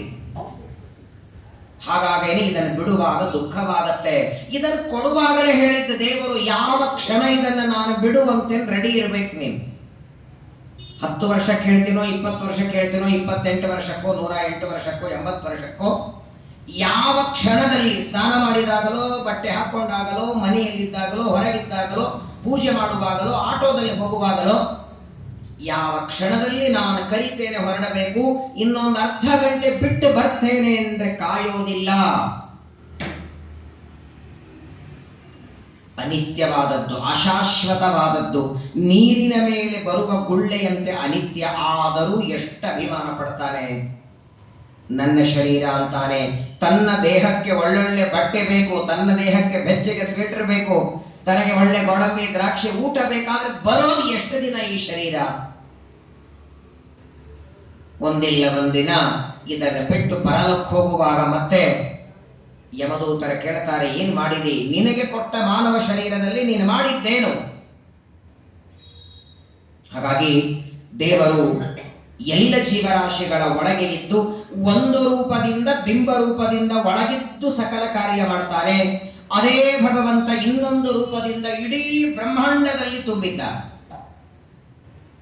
ಒಟ್ಟಾರೆ ಬ್ರಹ್ಮಾಂಡ ಇರೋದೇ 14 ಲೋಕಗಳು: ಅತಲ ವಿತಲ ಸುತಲ ರಸಾತಲ ಮಹಾತಲ ಪಾತಾಳ ಭೂಲೋಕ ಭುವರ್ಲೋಕ ಸ್ವರ್ಗಲೋಕ ಜನೋಲೋಕ ಮಹರ್ಲೋಕ ತಪೋಲೋಕ ಸತ್ಯಲೋಕ. ಸತ್ಯಲೋಕದಲ್ಲಿ ಪರಮಾತ್ಮನ ತಲೆ, ಪಾತಾಳದಲ್ಲಿ ಭಗವಂತನ ಪಾದದ ಅಂಗಾಲು. 14 ಲೋಕದಲ್ಲಿ ಪರಮಾತ್ಮ ತುಂಬಿದ್ದಾನೆ. ಆ ಬ್ರಹ್ಮಾಂಡದ ಒಳಗೆ ತುಂಬಿದ ಇದೇ ರೂಪವನ್ನೇ ವಿರಾಟ್ ರೂಪ, ವಿರಾಜ ರೂಪ ಅಂತ ಕರೀತಾರೆ. ಪರಮಾದ್ಭುತವಾದದ್ದು. ಇದೆಲ್ಲ ಮರಣಕಾಲ ಸಮೀಪಕ್ಕೆ ಬಂದಾಗ ಚಿಂತನ ಮಾಡಬೇಕಂತಾರೆ ಶುಕಾಚಾರ್ಯರು. ನೋಡಿ, ಒಬ್ಬ ವ್ಯಕ್ತಿ ದೇಹ ಬಿಟ್ಟ ಮೇಲೆ ಒಟ್ಟಾರೆ ಮರಣ 3 ತರ ಬರುತ್ತೆ. ಪಾಪಿಗಳಿಗೆ, ನೀಚರಿಗೆ, ದೇವರ ನಿಂದೆ ಮಾಡೋರಿಗೆ, ಧರ್ಮಶಾಸ್ತ್ರಗಳ ನಿಂದೆ ಮಾಡೋರಿಗೆ ಅಧೋದ್ವಾರದಿಂದ ಪ್ರಾಣ ಹೋಗುತ್ತೆ. ಅಧೋದ್ವಾರ ಅಂದ್ರೆ ಮಲಮೂತ್ರ ವಿಸರ್ಜನೆ ಮಾಡುವ ದ್ವಾರದಿಂದ ಪ್ರಾಣ ಹೋಗುತ್ತೆ. ಸಾತ್ವಿಕರಾದ ಸಜ್ಜನರಿಗೆ, ವಿಶೇಷವಾಗಿ ಧರ್ಮಕರ್ಮಗಳಲ್ಲಿ ಇದ್ದ ಆಸಕ್ತಿ ಇದ್ದವರು, ನಿತ್ಯದಲ್ಲಿ ತಮ್ಮ ತಮ್ಮ ಸತ್ಕರ್ಮಗಳನ್ನು ಮಾಡೋರಿಗೆ ಮೇಲಿನ 7 ದ್ವಾರದಿಂದ. ಅದರ ಮೇಲೆ ಇನ್ನೊಂದಿದೆ ದೇಹ ಬಿಡುವ ಕ್ರಮ, 3ನೇ. ಅದನ್ನೇ ಪರಮಾತ್ಮ ಭಗವದ್ಗೀತೆಯ 6ನೇ ಅಧ್ಯಾಯದಲ್ಲಿ ಅದನ್ನ ಬಹಳ ವಿಸ್ತಾರವಾಗಿ ಹೇಳ್ತಾನೆ. ನಮ್ಮ ಶರೀರದಲ್ಲಿ ನಾಭಿಯನ್ನ ಆರಂಭ ಮಾಡಿ ಬ್ರಹ್ಮರಂಧ್ರದವರೆಗೆ 6 ಚಕ್ರಗಳಿವೆ. ನಾಭಿಯಲ್ಲಿ 1, ಉದರದಲ್ಲಿ ಹೊಟ್ಟೆಯಲ್ಲಿ 2, ಹೃದಯದಲ್ಲಿ 3, ಕಂಠದಲ್ಲಿ 4, ಲಲಾಟದಲ್ಲಿ 5, ಶಿರದಲ್ಲಿ 6. ಈ 6 ಚಕ್ರಗಳ ಮಧ್ಯದಲ್ಲಿ ಸುಷುಮ್ನಾ ನಾಡಿ. ಸುಷುಮ್ನ, ಇಡ, ಪಿಂಗಲ, ವಜ್ರಿಕ, ವೈದ್ಯುತ 5 ಪ್ರಧಾನ ನಾಡಿಗಳಿವೆ. ಸುಷುಮ್ನಾ ನಾಡಿಗೆ ಬ್ರಹ್ಮನಾಡಿ ಅಂತ ಕರೀತಾರೆ. ಆ ಸುಷುಮ್ನಾ ನಾಡಿ ಸರಿಯಾಗಿ ಬ್ರಹ್ಮರಂಧ್ರದಿಂದ ಆರಂಭ ಮಾಡಿಕೊಂಡು ನಾಭಿಯವರೆಗೆ ಇದೆ. ಜ್ಞಾನಿಯಾದವನು, ಎಲ್ಲ ಪದಾರ್ಥಗಳಲ್ಲಿ ದೇವರನ್ನ ಕಾಣುವಂತಹ ವ್ಯಕ್ತಿ ತನ್ನ ಹೃದಯದಲ್ಲಿರುವ ಜೀವನನ್ನ ಸುಷುಮ್ನಾ ನಾಡಿಯ ಮೂಲಕ ಅವನನ್ನ ನಾಭಿಗೆ ತಗೊಂಡು ಬರ್ತಾನೆ. ನಾಭಿಯಿಂದ ನೇರ ಒಂದೇ ನಾಡಿಯ ಮೂಲಕ ಮೇಲೆ ಬರ್ತಾನವನು. ನಾಭಿಯಿಂದ ಉದರಕ್ಕೆ, ಉದರದಿಂದ ಹೃದಯಕ್ಕೆ, ಹೃದಯದಿಂದ ಕಂಠಕ್ಕೆ, ಕಂಠದಿಂದ ಲಲಾಟಕ್ಕೆ, ಲಲಾಟದಿಂದ ಬ್ರಹ್ಮರಂಧ್ರಕ್ಕೆ ಬರ್ತಾನೆ. ಆ ಜೀವ ಬ್ರಹ್ಮರಂಧ್ರಕ್ಕೆ ಬಂದಾಕ್ಷಣ ಬ್ರಹ್ಮರಂಧ್ರ ಸ್ಫೋಟವಾಗಿ ಅಲ್ಲಿಂದ ಜೀವ ಹೋಗ್ತಾನೆ. ಇದನ್ನು ಉತ್ಕ್ರಮಣ ಅಂತ ಕರೀತಾರೆ. ಸಾಮಾನ್ಯರಿಗೆ ಇದು ಸಾಧ್ಯ ಇಲ್ಲ, ತುಂಬಾ ಕಷ್ಟ. ಇದನ್ನ ಮಾಡೋದು ಕಷ್ಟ, ಇದರ ಬಗ್ಗೆ ತಿಳ್ಕೊಳ್ಳೋದು ತುಂಬಾ ಕಷ್ಟ. ಹಾಗಾಗಿ 3 ರೀತಿಯಿಂದ ಜೀವರಾಶಿಗಳು ದೇಹವನ್ನು ಬಿಡುತ್ತಾರೆ. ಅದರಲ್ಲಿ ಈ ಸುಷುಮ್ನಾ ನಾಡಿಯ ಮೂಲಕ ಬ್ರಹ್ಮರಂಧ್ರಕ್ಕೆ ಜೀವ ಬಂದು ಬ್ರಹ್ಮರಂಧ್ರ ಸ್ಫೋಟ ಆದ ಮೇಲೆ ಹೋಗಿ ಬಿಡುತ್ತಾನೆ. ಎಲ್ಲಿ ಹೋಗ್ತಾನೆ? ಒಬ್ಬ ವ್ಯಕ್ತಿ ಸತ್ರೆ 10-12 ದಿವಸಕ್ಕೆ ಅವ್ರದ್ದೊಂದು ಫೋಟೋ ಮಾಡ್ತಾರೆ. 12 ದಿವಸಕ್ಕೆ ಫೋಟೋ ಮಾಡಿ ಕೆಳಗಡೆ ಹಾಕಿಬಿಟ್ಟಿರ್ತಾರೆ. ಕೈಲಾಸವಾಸಿ ಅಂತಾಗಲಿ, ವೈಕುಂಠವಾಸಿ ಅಂತಾಗಲಿ. ಅವ್ರು ಕೈಲಾಸಕ್ಕೆ ಹೋಗಿದ್ದಾರೆ ಅಂತ ಗೊತ್ತಾ? ವೈಕುಂಠಕ್ಕೆ ಹೋಗಿದ್ದಾರೆ ಅಂತ ಗೊತ್ತಾ ನಿಮಗೆ? ಇವರೇ ಅಲ್ಲಿ ಹೋಗಿ ಒಂದು ರೂಮ್ ಬುಕ್ ಮಾಡಿ ಕೊಟ್ಟು ಬಂದವರನ್ನು ಬರೆದಿರ್ತಾರೆ. ಸರ್ವಥಾ ಇಲ್ಲಿ ಇಲ್ಲ ಅಷ್ಟೇ ಗೊತ್ತು. ಆ ಜೀವ ಈ ದೇಹದಲ್ಲಿ ಇಲ್ಲ. ಆದರೆ ಒಬ್ಬ ವ್ಯಕ್ತಿ ಸತ್ತ ಮೇಲೆ ಯಮಲೋಕಕ್ಕೆ ಹೋಗೋದಕ್ಕೆ 1 ಸಂವತ್ಸರ ಬೇಕು. ಇದೆಲ್ಲ ನಮ್ಮ ನಿಮ್ಮ ಪರಿಸ್ಥಿತಿ. ಆದರೆ ಈಗ ಸದ್ಯದಲ್ಲಿ ಪರೀಕ್ಷಿತ ರಾಜರ ಅಂತ್ಯಕಾಲದಲ್ಲಿ ಶುಕಾಚಾರ್ಯ ಹೇಳ್ತಾರೆ, ನೋಡು ಪರೀಕ್ಷಿತ, ಜ್ಞಾನಿಯಾದವನು ತನ್ನ ಯೋಗ ಸಾಮರ್ಥ್ಯದಿಂದ ಸುಷುಮ್ನಾ ನಾಡಿಯ ಮೂಲಕ ಬ್ರಹ್ಮರಂಧ್ರದಿಂದ ದೇಹದ ಉತ್ಕ್ರಾಂತಿಯಾದ ಮೇಲೆ ಆ ಜೀವ ಮೊಟ್ಟ ಮೊದಲು ಹೋಗ್ತಾನೆ, ಅಗ್ನಿಲೋಕಕ್ಕೆ ಹೋಗ್ತಾನೆ. ಅಗ್ನಿಲೋಕದಲ್ಲಿ ಇವನಿಗೆ ಸ್ವಾಗತ ಮಾಡ್ತಾರೆ, ಒಳ್ಳೆ ಉಪಚಾರಗಳೆಲ್ಲ ಮಾಡ್ತಾರೆ. ಅಲ್ಲಿ ಇವನು ಒಳ್ಳೆ ಭೋಗವನ್ನ ಮಾಡ್ತಾನೆ. ಅಗ್ನಿಲೋಕದಿಂದ ಮುಂದೆ ಬರ್ತಾನೆ ಪ್ರವಹ ವಾಯುದೇವರ ಲೋಕಕ್ಕೆ ಬರ್ತಾನೆ. ಮೂಲ ವಾಯುದೇವರಲ್ಲ. ಪ್ರವಹ ವಾಯುದೇವರ ಲೋಕದಿಂದ ಹಗಲಿಗೆ ಅಭಿಮಾನಿ ದೇವತೆಯ ಲೋಕಕ್ಕೆ ಬರ್ತಾನೆ. ಅಲ್ಲಿಂದ ಶುಕ್ಲ ಪಕ್ಷಾಭಿಮಾನಿ ದೇವತೆಯ ಲೋಕ, ಅಲ್ಲಿಂದ 6 ಋತುಗಳಿಗೆ ಅಭಿಮಾನಿ ದೇವತೆಯ ಲೋಕ, ಅಲ್ಲಿಂದ ಸಂವತ್ಸರಾಭಿಮಾನಿ ದೇವತೆಯ ಲೋಕ, ಅದರ ನಂತರದಲ್ಲಿ ಸೂರ್ಯ ಚಂದ್ರನ ಲೋಕ, ಅದರ ಮೇಲೆ ವೈಶ್ವಾನರ ಲೋಕ, ಅದರ ಮೇಲೆ ಧ್ರುವಲೋಕ, ಅದರ ಮೇಲೆ ಗರುಡಶೇಷ ರುದ್ರರ ಲೋಕ, ಅದರ ಮೇಲೆ ಭಾರತೀ ಲೋಕ, ಅದರ ಮೇಲೆ ವಾಯುಲೋಕ. ಈ ಕ್ರಮದಲ್ಲಿ ಬರ್ತಾರೆ. ತುಂಬಾ ಕಠಿಣ ಭಾಗ ಇದು. ಪ್ರವಚನ 2 ರೀತಿ ಇರುತ್ತೆ. ತಲೆಯಲ್ಲಿ ಹೋಗೋದು, ತಲೆ ಮೇಲೆ ಹೋಗೋದು. ತಲೆ ಮೇಲೆ ಹೋದ್ರೆ ಲಾಭ ಇಲ್ಲ. ಕಡ್ಲಿ ಬೇಳೆ ಹೈಗ್ರೀವ ಜೀರ್ಣ ಆಗುತ್ತೆ, ಇದು ಜೀರ್ಣ ಆಗಲ್ಲ. ಇದು ಕಬ್ಬಿಣದ ಕಡ್ಲೆ ಇದ್ದ ತುಂಬಾ ಕಷ್ಟ. ಇದನ್ನು ತಿಳ್ಕೊಳ್ಳೋದು ಕಷ್ಟ, ಅದೇ ರೀತಿ ಆಚರಣೆ ಮಾಡೋದು ಕಷ್ಟ. ಇನ್ನೊಂದು ಮಾತು ಹೇಳ್ತೇನೆ, ನಿಮಗೆಲ್ಲ ತಿಳಿತದೆ ಅನ್ನೋದಕ್ಕೆ ಸ್ವಲ್ಪ ವಿವರಣೆ ಮಾಡ್ತೇನೆ. ಬೇಡ ಅಂದ್ರೂ ಮಾಡ್ತೇನೆ, ಮಾಡಂದ್ರೂ ಮಾಡ್ತೇನೆ. ಈಗ ಜ್ಞಾನಿಯಾದವನು ಬ್ರಹ್ಮರಂಧ್ರದಿಂದ ಉತ್ಕ್ರಾಂತಿ ಹೊಂದಿ ಈ ಲೋಕಗಳನ್ನು ದಾಟಿ ಬರ್ತಾನೆ. ಎಲ್ಲಿಗೆ ಬರ್ತಾನೆ? ವಾಯುಲೋಕದವರೆಗೆ ಬರ್ತಾನೆ. ವಾಯುಲೋಕಕ್ಕೆ ಬಂದ್ರೆ ಇವನು ಡೈರೆಕ್ಟ್ ಆಗಿ ದೇವರಲ್ಲಿ ಪ್ರವೇಶ ಮಾಡ್ತಾನೋ ಅಥವಾ ಬ್ರಹ್ಮದೇವರ ದ್ವಾರ ಭಗವಂತನಲ್ಲಿ ಪ್ರವೇಶವೋ? 2 ಮಾರ್ಗವನ್ನು ಶ್ರೀಮದಾಚಾರ್ಯ ಹೇಳುತ್ತಾರೆ. ವಾಯುಲೋಕಕ್ಕೆ ಬಂದಂತಹ ವ್ಯಕ್ತಿ ಅಪ್ರತೀಕಾಲಂಬನಾಗಿದ್ರೆ ನೇರವಾಗಿ ಭಗವಂತನ ಉದರದಲ್ಲಿ ಪ್ರವೇಶ. ಪ್ರತೀಕಾಲಂಬನಾಗಿದ್ರೆ ಬ್ರಹ್ಮದೇವರ ದ್ವಾರ ಪರಮಾತ್ಮನಲ್ಲಿ ಪ್ರವೇಶ ಮಾಡ್ತಾನೆ. ಏನಿದು? ಅಪ್ರತೀಕಾಲಂಬನ, ಪ್ರತೀಕಾಲಂಬನ ಅಂತ ಸಾಧನೆ ಮಾಡುವ ಸಾಧಕರಲ್ಲಿ 2 ಭಾಗ ಇದೆ. ಪ್ರತೀಕ ಅಂದ್ರೆ ಪ್ರತಿಮೆ. ಪ್ರತಿಮೆ ಶಾಲಿಗ್ರಾಮದಲ್ಲಿ ಮಾತ್ರ ದೇವರನ್ನ ಉಪಾಸನೆ ಮಾಡುವ, ಪ್ರತಿಮೆಯಲ್ಲಿ ಮಾತ್ರ ದೇವರನ್ನ ಪೂಜೆ ಮಾಡುವ ಅಧಿಕಾರಿಗಳನ್ನ ಪ್ರತೀಕಾಲಂಬನರು ಅಂತ ಕರೀತಾರೆ. ಎಲ್ಲ ವಸ್ತುಗಳಲ್ಲಿ ಭಗವದ್ ರೂಪದ ಚಿಂತನೆ ಮಾಡುವ ಯೋಗ್ಯತೆ ಉಳ್ಳವರನ್ನ ಅಪ್ರತೀಕಾಲಂಬನರು. ಅಪ್ರತೀಕಾಲಂಬನರಿಗೆ ಪೂಜೆ ಮಾಡೋದಕ್ಕೆ ಪ್ರತಿಮೆ ಶಾಲಿಗ್ರಾಮ ಬೇಕಾಗಿಲ್ಲ. ಅವರು ಎಲೆಯಲ್ಲಿ ದೇವರನ್ನ ನೋಡ್ತಾರೆ, ಹೂವಿನಲ್ಲಿ ನೋಡ್ತಾರೆ, ಹಣ್ಣಿನಲ್ಲಿ ನೋಡ್ತಾರೆ, ಹಣ್ಣಿನ ರಸದಲ್ಲಿ ನೋಡ್ತಾರೆ, ಹಣ್ಣಿನ ಬಣ್ಣದಲ್ಲಿ ನೋಡ್ತಾರೆ. ಎಲ್ಲ ಕಡೆಗೆ ಭಗವದ್ ರೂಪದ ಚಿಂತನೆ ಮಾಡುವ ಯೋಗ್ಯತೆ. ಇದರಲ್ಲಿ ಒಂದು ಭಾಗ ಇದೆ ನೋಡಿ. ಈಗ ಎಲ್ಲ ಜೀವರಾಶಿಗಳಿಗೆ ಪರಮಾತ್ಮ ಅಪರೋಕ್ಷ ಜ್ಞಾನ ಕೊಡ್ತಾನೆ. ಅಪರೋಕ್ಷ ಜ್ಞಾನ ಅಂದ್ರೆ ಏನು?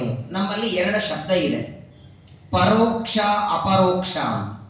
ಅನೇಕ ಬಾರಿ ನೀವು ಬೇರೆ ಬೇರೆ ಪ್ರವಚನಗಳಲ್ಲಿ ಅಥವಾ ಎಲ್ಲಿ ಈ ಸುಧಾ ಮಂಗಳಗಳಲ್ಲಿ ಅನುವಾದ ಮಾಡ್ತಿರ್ತಾರೆ, ಅಲ್ಲಿ ಈ ಶಬ್ದ ಬೇಕಾದಷ್ಟು ಬಾರಿ ಕೇಳಿರುತ್ತೆ. ಅಪರೋಕ್ಷ ಜ್ಞಾನವಾದರೇನೆ ಮೋಕ್ಷ. ಏನು ಅಪರೋಕ್ಷ ಜ್ಞಾನ ಅಂದ್ರೆ ಏನು? ಅಪರೋಕ್ಷ ಜ್ಞಾನ ಅನ್ನುವ ಶಬ್ದಕ್ಕೆ ಪ್ರತ್ಯಕ್ಷವಾಗಿ ಭಗವಂತ ಕಣ್ಣು ಮುಂದೆ ನಿಂತು ದರ್ಶನ. ಪರೋಕ್ಷ ಅಂದ್ರೆ ಕಣ್ಣಿಗೆ ಕಾಣದೇ ಇರೋದು, ಅಪರೋಕ್ಷ ಅಂದ್ರೆ ಕಣ್ಣಿಗೆ ಕಾಣೋದು. ಎಲ್ಲಿಯವರೆಗೆ ಭಗವಂತನ ಅಪರೋಕ್ಷ ಜ್ಞಾನ ಆಗೋದಿಲ್ಲ ಅಲ್ಲಿಯವರೆಗೆ ಸಂಸಾರದಿಂದ ಬಿಡುಗಡೆ ಇಲ್ಲ. ಹಾಗಾದರೆ ಭಗವಂತನ ಅಪರೋಕ್ಷ ಯಾವ ರೂಪದ ಅಪರೋಕ್ಷ ಆಗಬೇಕು? ಯಾವ ರೂಪದ ಅಪರೋಕ್ಷದಿಂದ ದೇವರು ಉದ್ಧಾರ ಮಾಡ್ತಾನೆ? ಬಿಂಬರೂಪ. ಬಿಂಬರೂಪ ಅಂದ್ರೆ ಒಳಗಿದ್ದದ್ದೇ ಬಿಂಬರೂಪವೋ ಹೊರಗೂ ಇರೋದು ಬಿಂಬರೂಪ ಆಗತ್ತೋ? ಮತ್ಸ್ಯ ರೂಪ ಇದೆ, ಕೂರ್ಮ ರೂಪ, ವರಾಹ, ನರಸಿಂಹ, ಕೃಷ್ಣ, ವೇದವ್ಯಾಸ, ಹಯಗ್ರೀವ ಅವತಾರ ಮಾಡಿ ಬಂದಂತಹ ರೂಪಗಳಲ್ಲಿ ಬಿಂಬ ರೂಪ ಆಗಬಹುದೋ ಇಲ್ಲೋ? ಬಿಂಬ ಅಂದಾಕ್ಷಣ ಒಳಗೆ ಇದ್ದದ್ದು, ಒಳಗಿನ ರೂಪದ ದರ್ಶನವೇ ಅಲ್ಲ. ಕೆಲವು ಅಧಿಕಾರಿಗಳಿಗೆ ಹೊರಗಿನ ರೂಪವು ಬಿಂಬ ರೂಪವಾಗತ್ತೆ. ಹಾಗಾಗಿ ಅಪರೋಕ್ಷ ಜ್ಞಾನವನ್ನ ದೇವರು ಕೊಟ್ಟ ಮೇಲೆ ಸಂಚಿತ, ಆಗಾಮಿ, ಪ್ರಾರಬ್ಧ 3 ತರಹದ ಕರ್ಮಗಳಿವೆ ಅಲ್ವಾ? ನಾವೆಲ್ಲ ಪ್ರತಿನಿತ್ಯದಲ್ಲಿ ವ್ಯವಹಾರ ಮಾಡುವಾಗ ಏನೋ ಕೆಟ್ಟದ್ದಾದರೆ, ಏನೋ ಆದರೆ ಪ್ರಾರಬ್ಧ. ಪ್ರವಚನ ತಿಳಿಲ್ಲ ಅಂದ್ರೆ ಪ್ರಾರಬ್ಧನೇ. ನಮ್ಮ ಪ್ರಾರಬ್ಧ ಪ್ರವಚನ ತಿಳಿತಾ ಇಲ್ಲ ಅಂತೆ ನೋಡಿ. ಸಂಚಿತ, ಆಗಾಮಿ, ಪ್ರಾರಬ್ಧ ಅಂತ ಕರ್ಮಗಳಲ್ಲಿ 3 ಭಾಗ ಇದೆ. ಸಂಚಿತ ಕರ್ಮ ಅಂದ್ರೆ ಏನು? ಸಂಚಿತ ಶಬ್ದಕ್ಕೆ ಸಂಗ್ರಹ ಮಾಡಿದ್ದು. ಈ ಜನ್ಮದಲ್ಲಿ ಸಂಗ್ರಹ ಮಾಡಿದ ಕರ್ಮಗಳನ್ನು ಸಂಚಿತ ಅಂತಾರೆ. ಇನ್ನು ಮುಂದಿನ ಆಯುಷ್ಯ ಇರೋವರೆಗೆ ಮುಂದೆ ಮಾಡಬಹುದಾದ ಆಗಾಮಿ. ಮುಂಬೈಯಲ್ಲಿದ್ದವರಿಗೆಲ್ಲ ಗೊತ್ತಾಗತ್ತೆ, ಆಗಾಮಿ ಲೋಕಲ್ ಅಂತ ಲೋಕಲ್ ಟ್ರೈನ್ಗಳಲ್ಲೆಲ್ಲ ಅನೌನ್ಸ್ ಮಾಡ್ತಿರ್ತಾರೆ. ಆಗಾಮಿ ಅಂದ್ರೆ ಮುಂದೆ ಬರೋದು. ಹಾಗಾದರೆ ಈ ದೇಹದಲ್ಲಿ ಇರುವ ಹಿಂದೆಲ್ಲ ಮಾಡಿದ್ದು ಸಂಚಿತ, ಮುಂದೆ ಬರೋದು ಆಗಾಮಿ. ಪ್ರಾರಬ್ಧ ಅಂದ್ರೆ ಹಿಂದಿನ ಅನಂತ ಜನ್ಮಗಳಲ್ಲಿ ಮಾಡಿದ ಕರ್ಮಗಳಲ್ಲಿ ಯಾವ ಕರ್ಮ ಇವತ್ತು ನಮಗೆ ಸುಖ ದುಃಖ ಕೊಡೋದಕ್ಕೆ ಪ್ರಾರಂಭ ಮಾಡಿದೆಯೋ ಅದನ್ನ ಪ್ರಾರಬ್ಧ ಅಂತ ಕರೀಬೇಕು. ಪ್ರಾರಬ್ಧ ಕರ್ಮದ ಬಗ್ಗೆನೇ 1 ಗಂಟೆ ಉಪದೇಶ ಮಾಡಬೇಕು, ಪ್ರವಚನ ಮಾಡಬೇಕು. ನಾವೆಲ್ಲ ತಪ್ಪು ಕಲ್ಪನೆ ಮಾಡ್ಕೊಂಡೀವಿ. ಪ್ರಾರಬ್ಧ ಕರ್ಮ ಅಂತ ಶಬ್ದ ಎಲ್ಲ ಕಡೆಗೆ ಬಳಸ್ತೀವಿ. ಇದನ್ನು ನಾನು ಮೊನ್ನೆನೂ ಹೇಳಿದ್ನಲ್ಲ, 6 ಗಂಟೆಗೆ ಟ್ರೈನ್ ಇದೆ ಅಂದ್ರೆ 5:30 ಸ್ಟೇಷನ್ ಅಲ್ಲಿ ಇರ್ಬೇಕು. ನಾನು 6 ಗಂಟೆಗೆ ಟ್ರೈನ್ ಇದೆ, ನಾನು 6:10 ಸ್ಟೇಷನ್ಗೆ ಹೋಗ್ತೇನೆ, ಟ್ರೈನ್ ಅಷ್ಟೊತ್ತಿಗೆ ಪಾಸ್ ಆಯಿತು, ಯಾಕೆ ಟ್ರೈನ್ ಸಿಗಲಿಲ್ವಾ, ನಮ್ಮ ಪ್ರಾರಬ್ಧರಿ ಸಿಗಲಿಲ್ಲ. ಅಲ್ಲೆಲ್ಲ ಪ್ರಾರಬ್ಧ ಶಬ್ದ ಅನ್ನಬಾರದು. ಅದು ಪ್ರಾರಬ್ಧ ಅಲ್ಲ, ನನ್ನ ಸೋಮೇರಿತನ.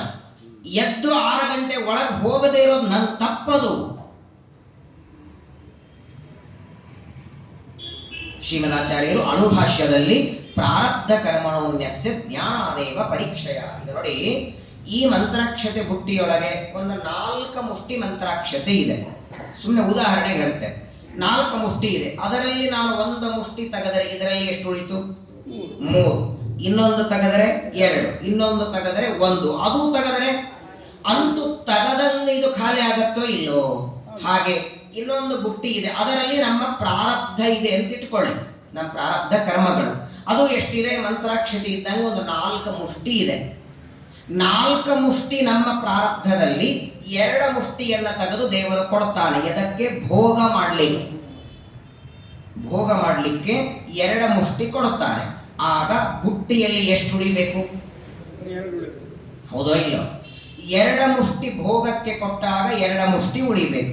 ಇರುವ 2 ಮುಷ್ಟಿನೂ ಮತ್ತೊಮ್ಮೆ ಭೋಗಕ್ಕೆ ಕೊಟ್ಟಾಗ ಬುಟ್ಟಿಯಲ್ಲಿ ಏನು ಉಳಿಯುತ್ತೆ?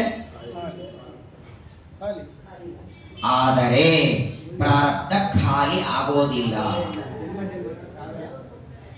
4 ಮುಷ್ಟಿ ಮಂತ್ರಾಕ್ಷತೆಯಲ್ಲಿ 2 ಮುಷ್ಟಿ 2 ಬಾರಿ ಕೊಟ್ರೆ ಖಾಲಿ ಆಯಿತು. ಪ್ರಾರಬ್ಧನೂ 4 ಮುಷ್ಟಿ ಇದೆ. 2 ಮುಷ್ಟಿ ಪ್ರಾರಬ್ಧ ಭೋಗಕ್ಕೆ ಕೊಟ್ಟ. ಆ 2 ಮುಷ್ಟಿ ಭೋಗ ಮಾಡುವಾಗ ಕರ್ಮ ಮಾಡಲ್ವಾ? 2 ಮುಷ್ಟಿ ಭೋಗ ಮಾಡುವಾಗ 10 ಮುಷ್ಟಿ ಮತ್ತೆ ಡಿಪಾಸಿಟ್ ಆಗಿರುತ್ತೆ. ಹಾಗಾದ್ರೆ ಮೊದಲಿಂದು 2, ಇದು 10, ಎಷ್ಟಾಯಿತು? 12. 12 ಮುಷ್ಟಿಯೊಳಗೆ ಮತ್ತೆ 2 ಮುಷ್ಟಿ ಭೋಗಕ್ಕೆ ಕೊಟ್ಟ. ಆ 2 ಮುಷ್ಟಿ ಭೋಗ ಮಾಡುವಾಗ ಮತ್ತೆ 10 ಮುಷ್ಟಿ ಆಯಿತು. ಮೊದಲಿಂದ ಎಷ್ಟು ಉಳಿದಿತ್ತು? 10. ಇದು 10. ಯಾವಾಗ ಇದು ಕೊನೆಯಾಗೋದು? ಪ್ರಾರಬ್ಧ ಕರ್ಮವನ್ನ ಭೋಗ ಮಾಡಿದಂತೆ ನಾವೇ ಅದನ್ನ ಡಿಪಾಸಿಟ್ ಮಾಡ್ತಾ ಇರ್ತೇವೆ. ಎಲ್ಲಿವರೆಗೆ ಪ್ರಾರಬ್ಧ ಕರ್ಮಗಳ ಉಪಶಮನ ಇಲ್ಲ ಅಲ್ಲಿವರೆಗೆ ಮೋಕ್ಷ ಇಲ್ಲ. ವೇದವ್ಯಾಸ ದೇವರು ಬ್ರಹ್ಮಸೂತ್ರದಲ್ಲಿ ಹೇಳ್ತಾರೆ, ತದಧಿಗಮೆ ಉತ್ತರ ಪೂರ್ವಾಘಯೋ ಅಶ್ಲೇಷ ವಿನಾಶವು ತದ್ವ್ಯಪದೇಶಾತ್ ಓಂ. ಹಾಗಾದ್ರೆ ನೋಡಿ, ಈ ಪ್ರಾರಬ್ಧ ಕರ್ಮ ಇದೆಯಲ್ಲ, ಇವತ್ತು ನಾವೇನು ಅನುಭವಿಸ್ತೇವೆ, ಸುಖನೇ ಇರಲಿ ದುಃಖನೇ ಇರಲಿ. ಕೆಲವರು ಪ್ರಾರಬ್ಧ ಅಂದ್ರೆ ಬರೀ ದುಃಖದ್ದೇ ಅನ್ಕೊಂಡಿದ್ದಾರೆ. ಅಲ್ಲ, ಸುಖ ಪ್ರಾರಬ್ಧನೂ ಇದೆ. ಏಕಕಾಲದಲ್ಲಿ 50 ರೂಪಗಳನ್ನ ಧಾರಣ ಮಾಡಿ ಸೌಭರಿ ಋಷಿಗಳು ಮದುವೆ ಮಾಡಿಕೊಳ್ಳುತ್ತಾರೆ. ಅದು ಸುಖ ಪ್ರಾರಬ್ಧ. ಪ್ರಾರಬ್ಧ ದುಃಖದ್ದೇ ಇರಲ್ಲ. ಹಾಗಾದ್ರೆ ಈ ಸುಖ ಮತ್ತು ದುಃಖದ ಪ್ರಾರಬ್ಧ ಏನಿದೆ, ಈ ಪ್ರಾರಬ್ಧ ಅಪರೋಕ್ಷ ಜ್ಞಾನಿಗಳಿಗೆ ಉಂಟೋ ಇಲ್ಲೋ? ಅಪರೋಕ್ಷ ಜ್ಞಾನಿಗಳು ಸಾಕ್ಷಾತ್ತಾಗಿ ಭಗವಂತನ ದರ್ಶನ ಮಾಡಿಕೊಂಡವರು. ಅಪರೋಕ್ಷ ಜ್ಞಾನ ಮಾಡಿಕೊಂಡ ಒಬ್ಬ ಜ್ಞಾನಿ ಇದ್ದಾನೆ, ಅವನು ಪಾಪ ಕರ್ಮ ಮಾಡ್ತಾನೋ ಇಲ್ಲೋ? ಜ್ಞಾನ ಆದ ಮೇಲೆ. ಅಪರೋಕ್ಷ ಜ್ಞಾನಕ್ಕಿಂತ ಮೊದಲು ಪಾಪಕರ್ಮ ಮಾಡಿಲ್ಲ ಸರಿ, ಅಪರೋಕ್ಷ ಜ್ಞಾನದ ಅನಂತರದಲ್ಲಿ ಅವರಿಂದ ಪಾಪಕರ್ಮ ನಡೆಯತ್ತೋ ಇಲ್ಲೋ? ಅಪರೋಕ್ಷ ಜ್ಞಾನ ಮಾಡಿಕೊಂಡ ಜ್ಞಾನಿ ಅಪರೋಕ್ಷ ಜ್ಞಾನದ ಅನಂತರದಲ್ಲಿಯೂ ಪಾಪಕರ್ಮದ ಆಚರಣೆ ಆಗತ್ತೋ ಇಲ್ಲ ಅವರಿಂದ? ಆಗತ್ತೆ ಅಂತಾದರೆ ಆ ಅಪರೋಕ್ಷ ಜ್ಞಾನದ ಅನಂತರದಲ್ಲಿ ಮಾಡಿದ ಪಾಪಕ್ಕೆ ಏನು ಶಿಕ್ಷೆ ಕೊಡ್ಬೇಕು ದೇವರು? ಹೆಚ್ಚಿನ ಶಿಕ್ಷೆ, ದಂಡ ಕೊಡ್ಬೇಕಲ್ಲ. ಅಪರೋಕ್ಷ ಜ್ಞಾನದ ಅನಂತರದಲ್ಲಿ ಏನು ಪಾಪಕರ್ಮ ಮಾಡ್ತಾನೆ ಆ ಪಾಪಕರ್ಮಕ್ಕೆ ಇಲ್ಲೇನು ಶಿಕ್ಷೆ ಇರಲ್ಲ. ಅಪರೋಕ್ಷ ಜ್ಞಾನದ ಅನಂತರದಲ್ಲಿ ಮಾಡುವ ಪಾಪಕ್ಕೆ ಇಲ್ಲಿಲ್ಲ. ಮೋಕ್ಷದಲ್ಲಿ ಇವನಿಗೇನು ಆನಂದ ಆಗಬೇಕೋ ಆನಂದದಲ್ಲಿ ರಾಸವಾಗತ್ತೆ. ಅದಕ್ಕೆ ನಾನು ಹೇಳಿದೆ, ಒಂದು ಬಾರಿ ಶ್ರೀಮನ್ಯಾಯ ಸುಧಾ ಗ್ರಂಥದ 4ನೇ ಅಧ್ಯಾಯದ 2ನೇ ಪಾದ ಒಂದು ಬಾರಿ ಪ್ರವಚನನೋ ಪಾಠನೋ ಕೇಳಿ. ಮೋಕ್ಷ ಅಂದ್ರೆ ಏನು? ಮೊದಲು ಅದ್ವೈತಿಗಳ ಹೇಳುವ ಮೋಕ್ಷ ಏನು, ರಾಮಾನುಜರ ಮೋಕ್ಷ ಏನು, ಶ್ರೀಮದಾಚಾರ್ಯರ ಸಿದ್ಧಾಂತದಲ್ಲಿ ಮೋಕ್ಷ ಅಂದ್ರೆ ಯಾವುದನ್ನ ಕರೀತಾರೆ, ವೈಶೇಷಿಕರ ಸಿದ್ಧಾಂತದಲ್ಲಿ ಮೋಕ್ಷ ಏನು, ನೈಯಾಯಿಕರ ಮತದಲ್ಲಿ ಮೋಕ್ಷ ಏನು. ಮೋಕ್ಷ ಅಂದ್ರೆ ಬರೇ ಬಿಡುಗಡೆ ಮಾತ್ರ ಅಲ್ಲ, ದೇಹದಿಂದ ಬಿಡುಗಡೆ ಮಾತ್ರ ಮೋಕ್ಷ ಅಂತ ಆಚಾರ್ಯರು ಒಪ್ಪೋದಿಲ್ಲ.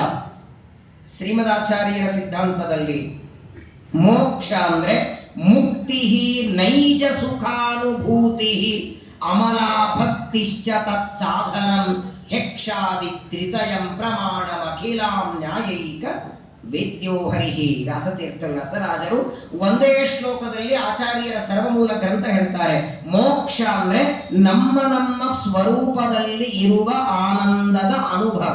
ನಮ್ದೇದು ಆನಂದ ಸ್ವರೂಪದಲ್ಲಿದೆ.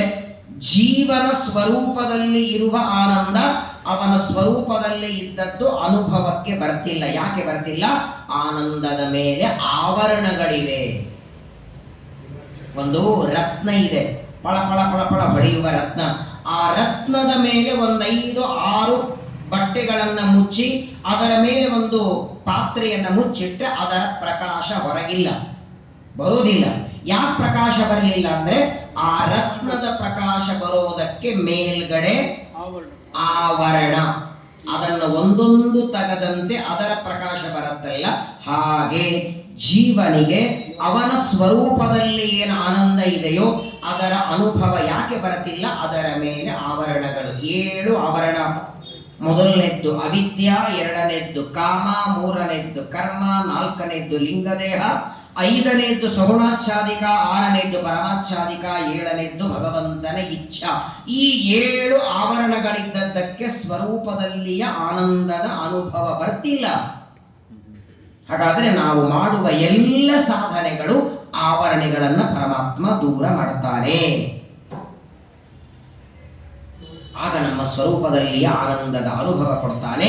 ಅದನ್ನೇ ಮೋಕ್ಷ ಎಂಬುದಾಗಿ ಕರೀತೇವೆ. ಹಾಗಾದರೆ ಅಪರೋಕ್ಷ ಜ್ಞಾನದ ಅನಂತರದಲ್ಲಿ ಏನಾದರೂ ಪಾಪಕರ್ಮ ನಡೆದರೆ ಪಾಪಕರ್ಮದಿಂದ ಆನಂದದಲ್ಲಿ ಸ್ವಲ್ಪ ರಾಸವಾಗುತ್ತೆ. ಆ ಪಾಪಕರ್ಮದಿಂದ ಬರುವ ಪಾಪವನ್ನ ಪರಮಾತ್ಮ ಅಯೋಗ್ಯರಾದ ಅಸುರರಿಗೆ ಹಂಚಿಬಿಡ್ತಾನೆ. ನೋಡಿ, ನಮ್ಮಲ್ಲಿ ಬ್ಯಾಂಕಲ್ಲಿ ಜಾಯಿಂಟ್ ಅಕೌಂಟ್ ಇರಬಹುದು, ದೇವರ ಸರ್ಕಾರದಲ್ಲಿ ಜಾಯಿಂಟ್ ಇಲ್ಲ. ಅವರವರ ಪುಣ್ಯ ಪಾಪಗಳ ಭೋಗ ಅವರೇ ಮಾಡತಕ್ಕದ್ದು. ಇವರದು ಪುಣ್ಯ ಅವರಿಗೆ, ಅವರ ಪುಣ್ಯ ಇವರಿಗೆ ಇಲ್ಲ. ಸ್ವರೂಪದಲ್ಲಿಯ ಅವರವರ ಯೋಗ್ಯವಾದ ಪುಣ್ಯದ ಅನುಭವ ದೇವರು ಕೊಡ್ತಾನೆ. ಇಲ್ಲಿ ಇನ್ನೊಂದು ಮಾತನ್ನು ನಾವು ತಿಳ್ಕೊಳ್ಬೇಕು. ಅಪರೋಕ್ಷ ಜ್ಞಾನದ ಅನಂತರದಲ್ಲಿ ಕರ್ಮ ಮಾಡಿದರೆ ಆನಂದದಲ್ಲಿ ರಾಸ ಅಂದ್ರೆ ಏನರ್ಥ? ಹಂಗಂದ್ರೆ ಆನಂದದಲ್ಲಿ ರಾಸವಾಗತ್ತೆ ಅಂದ್ರೆ ಕಡಿಮೆ ಆಗತ್ತನೋ? ಯಾಕಂದ್ರೆ ಅಪರೋಕ್ಷ ಜ್ಞಾನ ಆದ ಮೇಲೆ ಅವನಿಗೆ ಮೋಕ್ಷ ಗ್ಯಾರಂಟಿ, ಮೋಕ್ಷದಲ್ಲಿ ಆನಂದನೂ ಗ್ಯಾರಂಟಿ ಆಗತ್ತೆ. ಮತ್ತೆ ಅಪರೋಕ್ಷ ಜ್ಞಾನದ ಅನಂತರದಲ್ಲಿ ಮಾಡಿದ ಪಾಪದಿಂದ ಮಾಡ್ತಾನೆ. ಏನ್ ಮಾಡ್ತಾನೆ ದೇವರು? ವೇದವ್ಯಾಸ ದೇವರು ಸೂತ್ರದಲ್ಲಿ ನಿರೂಪಣೆ ಮಾಡ್ತಾರೆ. ಈಗ ದೇವರು ನಮಗೆ ನಮ್ಮ ಸ್ವರೂಪದಲ್ಲಿರುವ ಆನಂದ ಕೊಡಬೇಕು ಅಂತ ಡಿಸೈಡ್ ಮಾಡ್ತಾರೆ. ಅದನ್ನೇ ನಾವು ಮೋಕ್ಷ ಅಂತ ಕರಿತೀವಿ. ಎಷ್ಟು ಕೊಡಬೇಕು?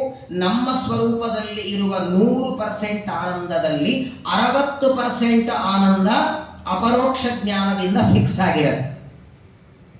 ಅಪರೋಕ್ಷ ಜ್ಞಾನವಾದರೆ 60% ಆನಂದ ಫಿಕ್ಸ್ ಆಗಿದೆ. ಅದರ ಮೇಲಿರುವ 40% ಆನಂದ ಅಪರೋಕ್ಷ ಜ್ಞಾನದ ಅನಂತರದಲ್ಲಿ ಮಾಡುವ ಶುಭ ಕರ್ಮಗಳಿಂದ ಪಡಿತೇವೆ. ಕ್ಲುಪ್ತ ಪ್ರಾಪ್ತಿ ಅಂತ ಎರಡು. ಕ್ಲುಪ್ತ ಆನಂದ ಅಂದ್ರೆ ಫಿಕ್ಸ್ ಇರುವ ಆನಂದ, ಪ್ರಾಪ್ತಿ ಅಂದ್ರೆ ಮುಂದೆ ಪಡಿಬಹುದಾದ ಆನಂದ.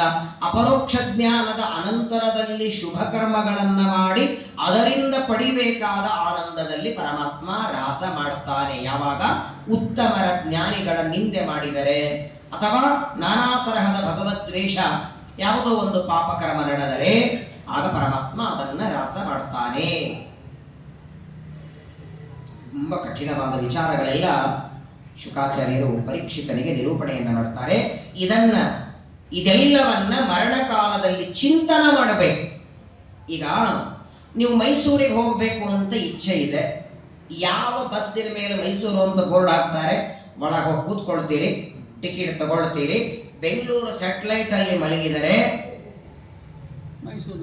ಕಣ್ ತೆಗಿತೀರಿ ಅಲ್ವಾ? ಹಾಗಾದರೆ ನೀವು ಬೆಂಗಳೂರಿನಿಂದ ಮೈಸೂರಿಗೆ ಹೋಗಿದ್ರೆ ಆ ದಾರಿಯ ಜ್ಞಾನ ನಿಮಗಿರಬೇಕು ಅಂತೇನಿಲ್ಲ. ನೀವು ಮಲಗಿದರೂ ಮೈಸೂರು ತಲುಪ್ತೇವೆ, ಡ್ರೈವರ್ ಮಲಗಿದರೆ ತಲುಪ್ತೇವೆ. ಈಗ ನೋಡಿ, ಬೆಂಗಳೂರಿನಿಂದ ಮೈಸೂರಿಗೆ ಹೋಗುವುದಕ್ಕೆ ಒಳಗೆ ಕೂತ ಪ್ಯಾಸೆಂಜರಿಗೆ ಆ ಜ್ಞಾನ ಇರಬೇಕು ಅಂತ ನಿಯಮ ಇಲ್ಲ, ದಾರಿ ಗೊತ್ತಾಗಬೇಕು ಅಂತಿಲ್ಲ. ಹಾಗಾದರೆ ಒಳಗೆ ಕೂತವರಲ್ಲಿ ಯಾರಿಗೂ ಆ ಮಾರ್ಗ ದಾರಿ ಗೊತ್ತಿಲ್ಲದಿದ್ದರೂ ನಡೆಸೋನಿಗೆ ಗೊತ್ತಿದ್ರೆ ಸಾಕಲ್ಲ. ಡ್ರೈವಿಂಗ್ ಮಾಡುವ ಡ್ರೈವರಿಗೆ ಗೊತ್ತದೆ ಎಂಬನ್ನು ಸರಿಯಾಗಿ ಮುಟ್ಟಿಸಿ ಬಿಡ್ತಾನೆ. ಆದರೆ ಇಲ್ಲಿ ಹಾಗಲ್ಲ. ಟಿಕೆಟ್ ತಗೊಂಡು ನೀವು ಗಾಢವಾಗಿ ಮಲಗಿದ್ರು ಕಣ್ಣು ತೆಗಿತೀರಿ ಮೈಸೂರು ಬಸ್ ಸ್ಟ್ಯಾಂಡ್ ನಲ್ಲಿ. ಇಲ್ಲಿ ಹಾಗಲ್ಲ. ಒಬ್ಬ ವ್ಯಕ್ತಿ ಸುಷುಮ್ನಾ ನಾಡಿಯಿಂದ ದೇಹ ಬಿಟ್ಟ ಮೇಲೆ ಯಾವ ಲೋಕದಕ್ಕೆ ಹೋಗ್ತಾನೆ, ಯಾವ ಮಾರ್ಗದಿಂದ ಹೋಗ್ತಾನೆ, ಆ ಮಾರ್ಗದ ಜ್ಞಾನ ಹೋಗುವ ವ್ಯಕ್ತಿ ಇರಬೇಕು. ಗೊತ್ತಿರಲಿ ಗೊತ್ತಿಲ್ಲದೆ ಇರಲಿ, ನಾನು ಮಲಗಿದ್ರು ಮೈಸೂರು ತಲುಪ್ತೇನೆ ಅನ್ನೋ ಹಾಗೆ ದೇಹ ಬಿಟ್ಟು ಮೇಲೆ ಲೋಕ ಹೋಗಬೇಕಾದರೆ ಹೋಗುವವರೆಗೆ ಯಾವ ಲೋಕಕ್ಕೆ ಹೋಗ್ತೇವೆ, ಯಾವ ಲೋಕದಲ್ಲಿ ಏನು ವ್ಯವಸ್ಥೆ ದೇವರು ಮಾಡಿದ್ದಾನೆ, ಯಾವ ಮಾರ್ಗದಿಂದ ನಾನು ಹೋಗ್ತೇನೆ, ಅದರ ಚಿಂತನ ಇಲ್ಲಿ ಬರಬೇಕು. ಯಾವಾಗ ಬರಬೇಕು? ಮರಣಕಾಲ ಸಮೀಪಕ್ಕೆ ಬಂದಾಗ ಅದನ್ನೆಲ್ಲ ಚಿಂತನೆ ಮಾಡಬೇಕಂತಾರೆ ಶುಕಾಚಾರ್ಯರು. ಅದಕ್ಕಾಗಿಯೇ ನೋಡಿ, ಬ್ರಹ್ಮಸೂತ್ರದ 4 ಅಧ್ಯಾಯಗಳಲ್ಲಿ ಪ್ರಥಮಾಧ್ಯಾಯದಲ್ಲಿ ಸಮನ್ವಯ, 2ನೇದ್ದು ಅವಿರೋಧ, 3ನೇದ್ದು ಸಾಧನ, 4ನೇದ್ದು ಫಲಾಧ್ಯಾಯ. 4ನೇ ಅಧ್ಯಾಯದ 4 ಪಾದಗಳಲ್ಲಿ ಕರ್ಮಕ್ಷಯ, ಉತ್ಕ್ರಾಂತಿ, ಮಾರ್ಗ, ಭೋಗ. ಅದರಲ್ಲಿ ಮಾರ್ಗ ಅಂತ ಪ್ರತ್ಯೇಕ ಒಂದು ಪಾದ ಇದೆ. 4ನೇ ಅಧ್ಯಾಯದ 3ನೇ ಪಾದದಲ್ಲಿ ಮಾರ್ಗದ ಬಗ್ಗೆ ಹೇಳ್ತಾರೆ. ಯಾವ ಮಾರ್ಗದಿಂದ ಹೋಗ್ತೇವೆ, ಯಾವ ಲೋಕಕ್ಕೆ ಹೋಗ್ತೇವೆ, ಏನೇನು ವ್ಯವಸ್ಥೆ ಪರಮಾತ್ಮ ಅಲ್ಲಿ ಮಾಡಿರ್ತಾನೆ. ಇಷ್ಟು ಮಾತ್ರವಲ್ಲ, ಇನ್ನೊಂದು ಮಾತು ಹೇಳ್ತಾರೆ.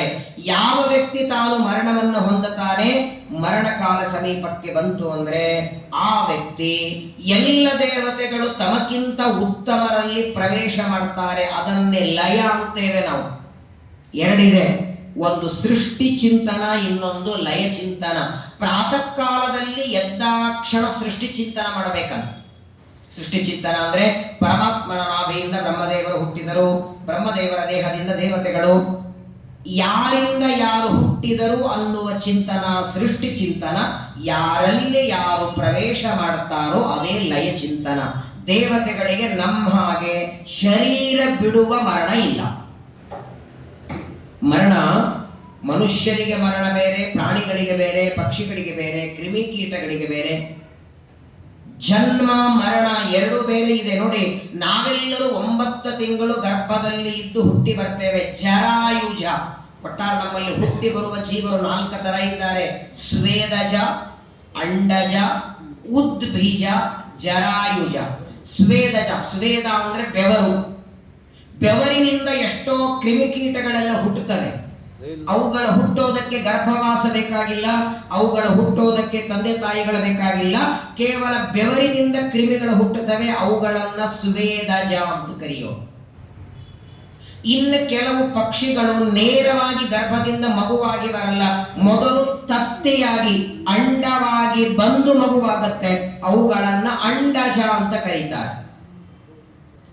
ಜೋರಾಗಿ ಮಳೆ ಬಿದ್ದಾಗ ಮಣ್ಣಿನಿಂದ ಹುಟ್ಟಿ ಬರುವ ಕ್ರಿಮಿಗಳನ್ನ ಉದ್ಭಿಜ, ಉದ್ಭಿತ್ ಭೂಮಿ ಸೀಳಿ ಹುಟ್ಟಿ ಬರುತ್ತವೆ. ಜರಾಯುಜ ಅಂದ್ರೆ 9 ತಿಂಗಳು ಗರ್ಭದಲ್ಲಿ ಇದ್ದು ಹುಟ್ಟಿ ಬರುವ ಮನುಷ್ಯರು. ಎಲ್ಲರೂ ಹುಟ್ಟಿ ಬರುವ ಕ್ರಮ ಬೇರೆ, ಮರಣ ಕ್ರಮನು ಬೇರೆ. ಪ್ರಾಣಿ ಪಕ್ಷಿಗಳಿಗೆ ಮರಣ ಬೇರೆ, ಇರುವೆಗೆ ಮರಣ ಬೇರೆ, ಸೊಳ್ಳೆಗೆ ಮರಣ ಬೇರೆ, ಎಲ್ಲ ಪ್ರತ್ಯೇಕವಾಗಿ. ನೋಡಿ, ಒಬ್ಬ